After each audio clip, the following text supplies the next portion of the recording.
ભૂમિ બેટા મને ભૂખ લાગી છે, ખાવાનું દ્યો ને.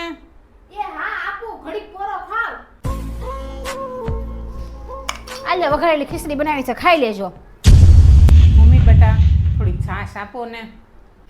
એ સાસ નથી, કેટલી ઉધરો આવે, આખો દી ઠો ઠો કરો. આમ નામ ખાઈ લો સાના મના.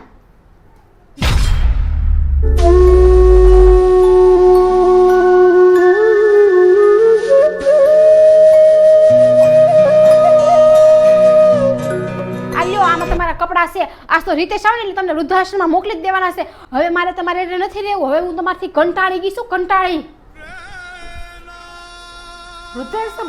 વૃદ્ધાશ્રમમાં વારો આવશે, કાંઈ વાંધો નહીં, વૃદ્ધાશ્રમમાં વ્યા જાઉં.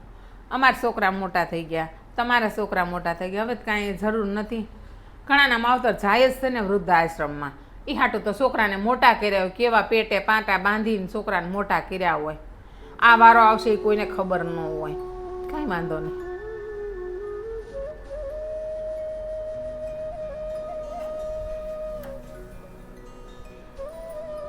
કેમ મમ્મી રોયા હોય એવું લાગે છે? કાંઈ થયું છે મમ્મી?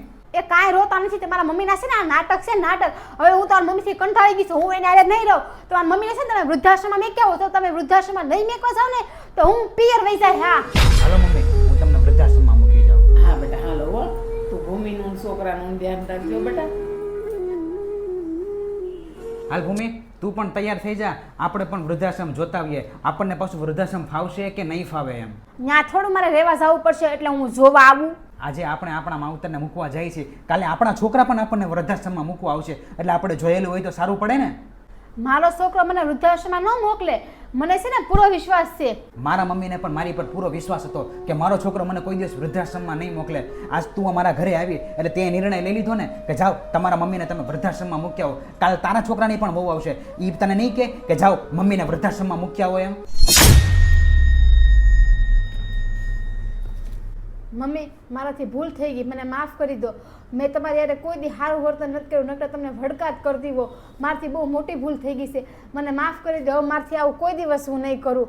પ્લીઝ મને માફ કરી દો, મને માફ કરી દો. બેટાના દીકરાને સમજણ હતી એટલે તને સમજાવી અને તું સમજી ગઈ, નહીતર મારે વૃદ્ધાશ્રમમાં જવું જ પડત. બેટા તું સમજી ગઈ એટલે સારું કહેવાય.